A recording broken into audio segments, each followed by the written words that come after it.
Hello friends, जय हिंद, वंदे मातरम। Welcome back to our YouTube channel.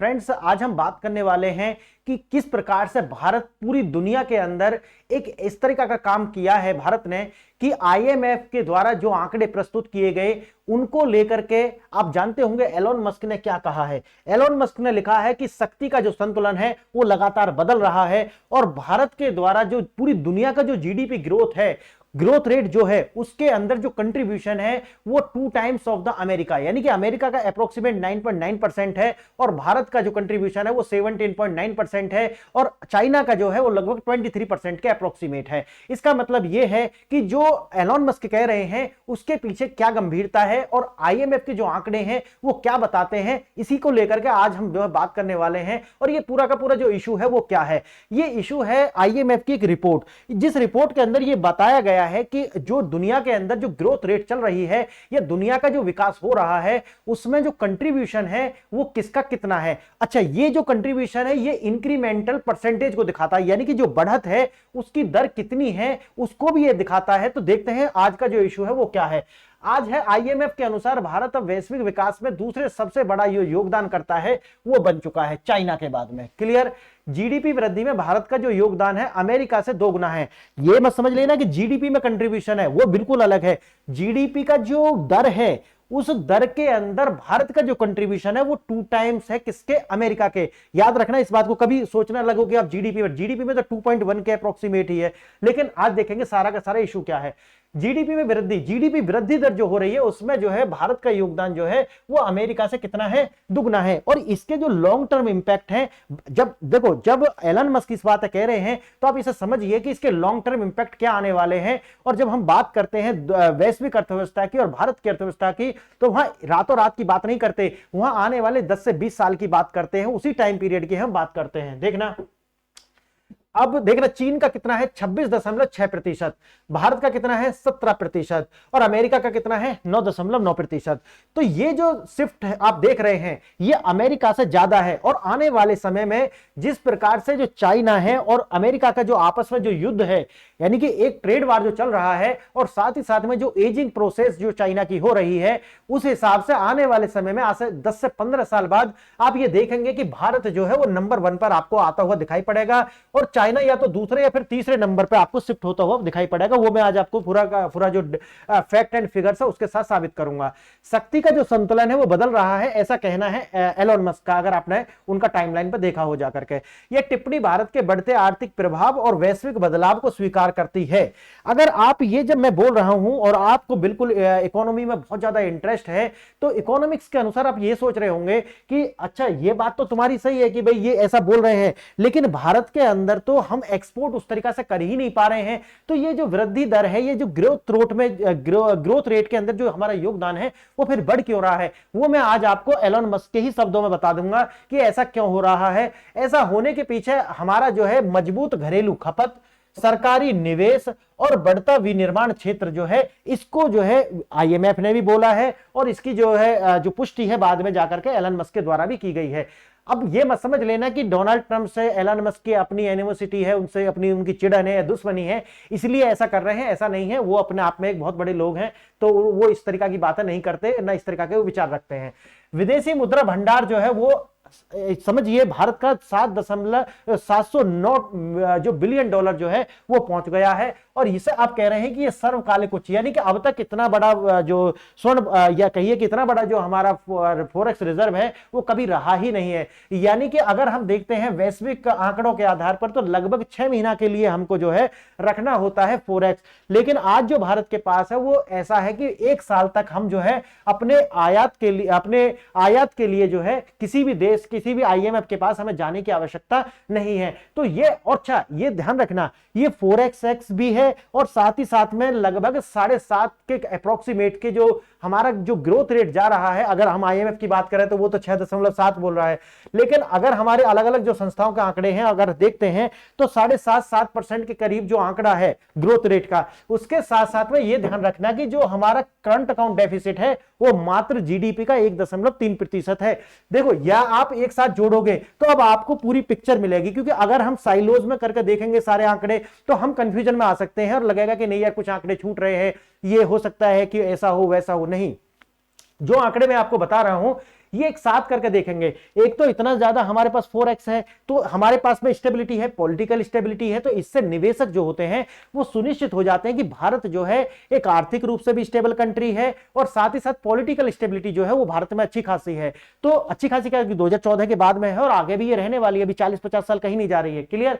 तो ये जब स्थिति बनती है तो निवेशक का जो अपना भरोसा है वो भारत में आता है। और इतनी सारी वीडियो में बना चुका हूं कि किस प्रकार से दुनिया के जितने भी पब्लिक जो फंड होते हैं, जो पेंशन फंड होते हैं, जिनकी अपनी मैच्योरिटी पीरियड 20-30 साल होती है, वो भारत के अंदर यूरोप से या आज आप देखोगे कि पूरी दुनिया से जो मनी फ्लो है, करेंसी जो मनी फ्लो है वो भारत की ओर कितनी तेजी से बढ़ रहा है। ये तो अभी एलन मस्क भी बोल रहे हैं, आगे देखेंगे। और जो हमारा करंट अकाउंट डेफिसिट है वो जीडीपी का मात्र 1.3% है। ये अपने आप में विशेष बात होती है। और ऐसा हम क्यों कह रहे हैं? ऐसा इसलिए कह रहे हैं कि जो विकास के 3 प्रमुख स्तंभ जो हैं, क्यों हो रहा है ऐसा? क्योंकि अमेरिका के पास में डिमांड ही नहीं है, यानी कि जो घरेलू जो मांग है वो नहीं है, सैचुरेशन आ चुका है। और उसी रास्ते पर चल रहा है आने वाले समय में चीन। लेकिन भारत के अंदर जो मजबूत घरेलू खपत जो है, हम एक्सपोर्ट तो करते हैं लेकिन एक्सपोर्ट से ज्यादा हम अपने देश के जो घरेलू खपत है उस पर ही निर्भर है। सरकारी निवेश जो है वो लगातार, जैसा कि आप जान रहे हैं कि वो बढ़ रहा है। और साथ ही साथ जो निवेश है, याद रखना, जो निवेश है वो ग्रीन प्रोजेक्ट्स के अंदर है। और साथ ही साथ में ये जो ग्रीन प्रोजेक्ट्स हैं ये सारे के सारे कैपिटल असेट्स हमारी हैं। तो कैपिटल असेट्स के अंदर जब पैसा लगता है तो उसके जो रिटर्न होते हैं वो लॉन्ग टर्म होते हैं। तो आने वाले 10 से 20 साल में ये रिटर्न करने वाले हैं।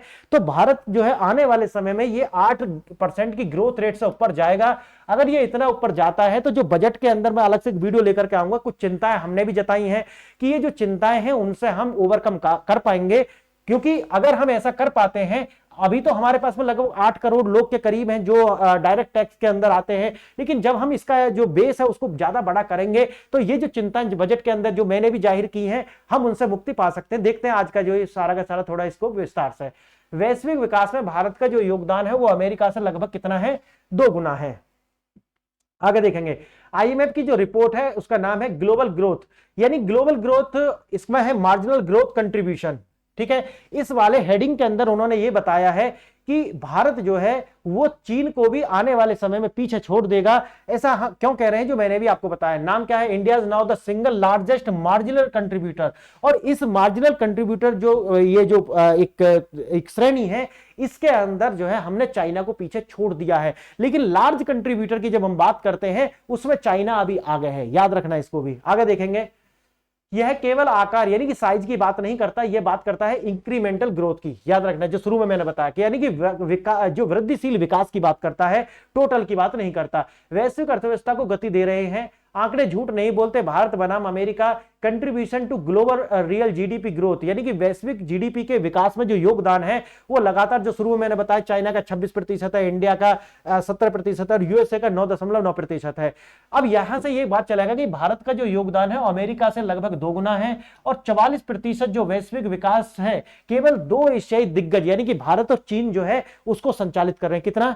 44%। आने वाले समय में याद रखना कि चाइना जिस तरीका से उसकी जो पॉपुलेशन वो एजिंग हो रही है और सैचुरेशन की ओर उसकी जो इकोनॉमी है वो बढ़ रही है, आने वाले समय में भारत चाइना को भी रिप्लेस कर देगा। और चाइना जो है वो आने वाले 10 साल के अंदर अमेरिका को रिप्लेस करके दुनिया की पहली अर्थव्यवस्था बन जाएगा। और इनको रिप्लेस जब बाद में करेगा भारत। क्लियर? आगे देखेंगे, दुनिया की नजर, शक्ति का संतुलन बदल रहा है, the balance of the power is changing. ऐसा कहना है किसका? एलोन मस्क का। एलोन मस्क ने कहा है कि जारी आर्थिक आंकड़ों के जवाब में उन्होंने कहा कि स्ट्रक्चरल जो शिफ्ट है, स्ट्रक्चरल शिफ्ट, देखो इस वर्ड पर ध्यान देना, स्ट्रक्चरल शिफ्ट, ये कोई ऐसा नहीं कि रातों रात कुछ हो गया, नहीं।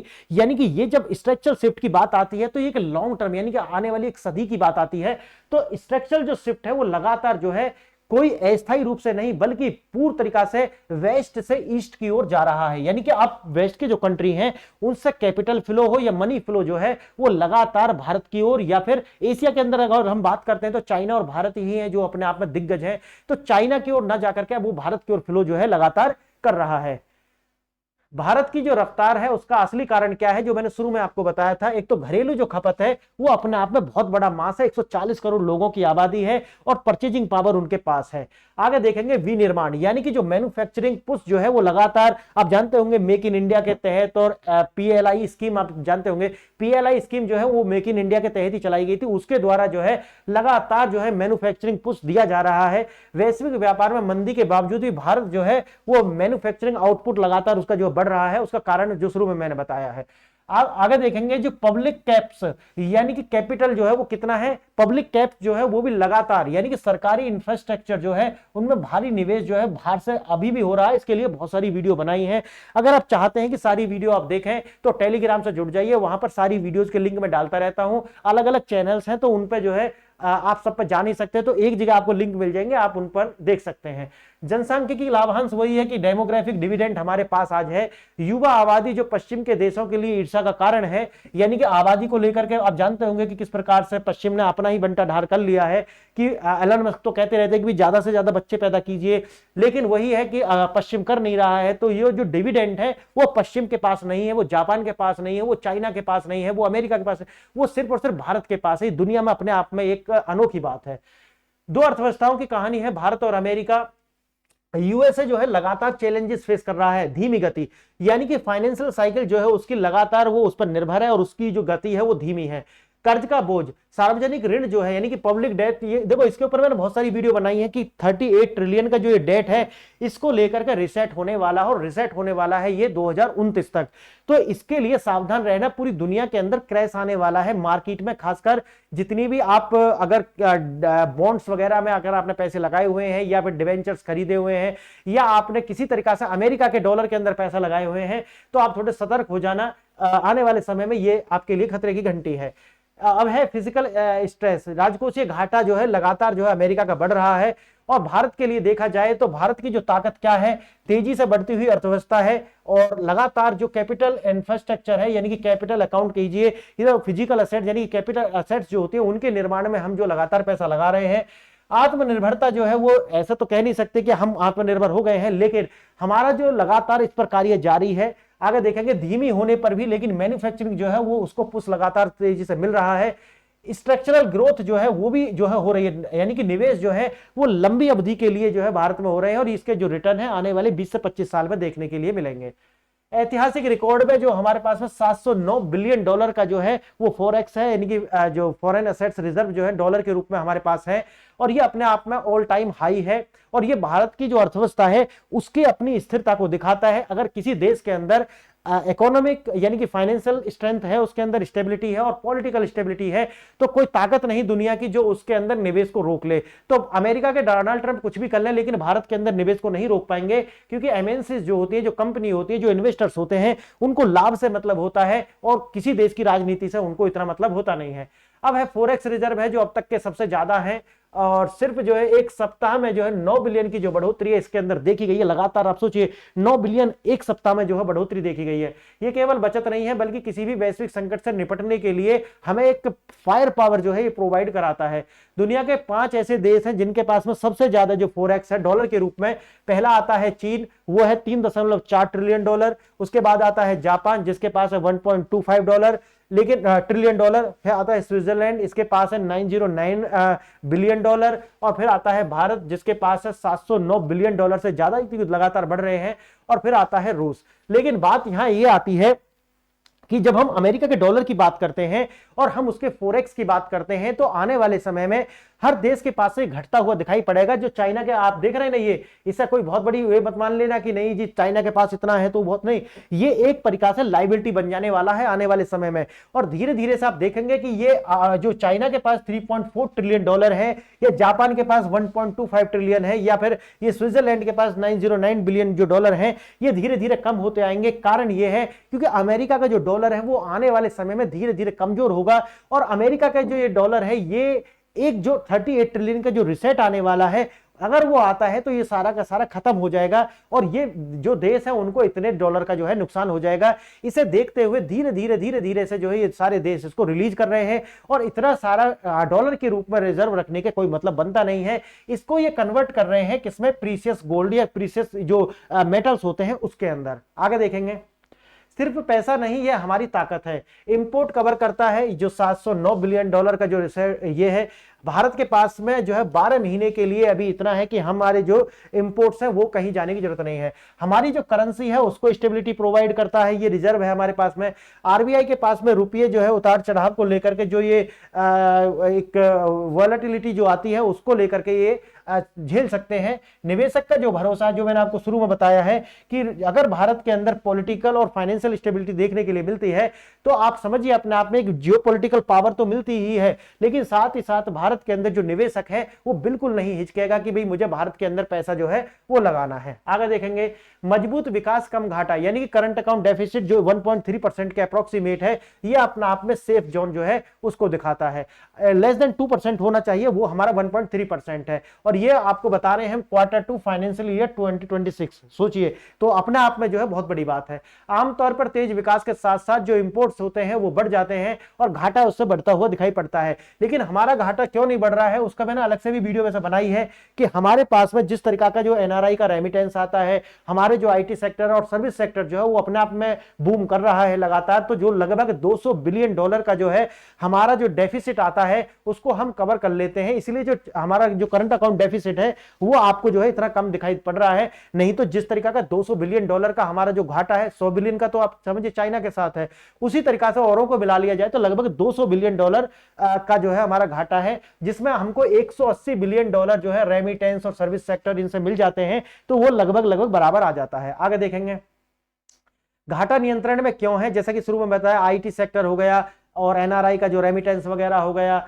और जो ऑयल इंपोर्ट्स हमने डाइवर्सिफिकेशन कर चुके हैं, तो ये जो खतरा है हमारा ये भी खत्म हो चुका है कि नहीं हमको ईरान पर निर्भर है या फिर हम रूस के ऊपर निर्भर है, तो ये भी हमने इसमें किया है। तो आने वाले समय में हम आप कह सकते हैं कि भारत जो है एक गोल्डन बैलेंस की स्थिति में आ चुका है। अब गोल्डन बैलेंस का मतलब ये है ग्रोथ रेट जो है वो हाई है भारत के अंदर और ग्लोबल शेयर जो है ठीक है वो भी हाई है। उसके बाद आता है जो रिजर्व है वो भी हाई है इस टाइम पर, और जो डेफिसिट है करंट अकाउंट डेफिसिट जो है वो एकदम लो पर है। ये क्यों है मैंने आपको समझा दिया है। पहले ग्रोथ होती थी लेकिन बात ही साथ में क्या होती थी, महंगाई हो जाती थी और करंट अकाउंट डेफिसिट जो था वो बहुत ज्यादा होता था। आज भारत ने ग्रोथ के साथ साथ जो स्टेबिलिटी है उसको भी जो है बना लिया है, जो अपने आप में एक दुर्लभ अवस्था है, और ये जो दुर्लभ अवस्था है अपने आप में भारत ने हासिल कर ली है। अब है इंपॉसिबल ट्रिनिटी जो है, इंपॉसिबल ट्रिनिटी क्या है, एक तो ग्रोथ रेट हाई होनी चाहिए भारत के अंदर भी और ग्लोबल शेयर जो है वो भी ज्यादा होना चाहिए, दोनों है। भारत के साथ में जो रिजर्व है वो भी अपने आप में जो है ऑल टाइम हाई पर है, और करंट अकाउंट डेफिसिट है, इसे बोलते हैं इंपॉसिबल ट्रिनिटी, और ये भारत के द्वारा जो है हासिल कर ली गई है। अब देखेंगे भारत केवल भाग नहीं ले रहा है, नेतृत्व भी कर रहा है। आईएमएफ की जो मोहर है इस पे ये लगाती है कि भारत जो है मार्जिनल ड्राइवर है और चाइना को इसमें जो है पीछे छोड़ करके आगे निकल चुका है। वित्तीय सुरक्षा वही है जो मैंने आपको बताई है, 709 बिलियन डॉलर का जो है ग्लोबल असेट्स जो है वो भारत के पास है। अमेरिका जो मैक्रो स्टेबिलिटी जो है भारत के अंदर है, करंट अकाउंट डेफिसिट जो है 1.3% के अप्रोक्सीमेट है। दुनिया की अर्थव्यवस्था केवल अमेरिका और चीन पर निर्भर नहीं है, बल्कि एक थर्ड पोल जो है वो भारत के रूप में खड़ा हो चुका है। और फ्रेंड्स याद रखना इस बात को कि हम आने वाले समय में चाइना को भी रिप्लेस करेंगे। ये एक दिन में होने वाला नहीं है, लेकिन आने वाले 20 से 25 साल में आप ये देखेंगे कि जो आज हम 4 ट्रिलियन और 5 ट्रिलियन की इकोनॉमी के लिए जूझ रहे हैं, आने वाले 8 से 10 साल के अंदर ये हम 10 ट्रिलियन इकोनॉमी को पार कर पाएंगे। और जब आप ये देखेंगे तो वहां पर अमेरिका अपना 38 ट्रिलियन डॉलर जो है उसको रिसेट कर रहा होगा, और चाइना जो है इसी चक्कर में फंसकर बर्बाद हो चुका होगा। और चाइना की जो एजिंग है वो एजिंग पॉपुलेशन वो बढ़ेगी, और उनका जो ग्लोबल हब मैन्युफैक्चरिंग वो बने हुए हैं वो खत्म होकर के भारत की ओर शिफ्ट हो जाएगा। क्यों? क्योंकि भारत के पास में अभी भी जो है वो डिविडेंड हमारे पास में है, यूथ हमारे पास में है, पॉपुलेशन लगातार बढ़ रही है, ये अच्छे संकेत हैं। तो बताइए आपको ये लेक्चर कैसा लगा फ्रेंड्स। ये लेक्चर अगर आपको अच्छा लगा है तो वीडियो को लाइक शेयर एंड सब्सक्राइब कीजिए, अपने मित्रों को शेयर कीजिए, कमेंट कीजिए, जिससे हमें थोड़े सुधार का मौका मिलता है और साथ ही साथ जो है हमारी रीच भी बढ़ती है। तो फ्रेंड्स इसके लिए आज आपने वीडियो देखी, बहुत बहुत धन्यवाद, नमस्कार।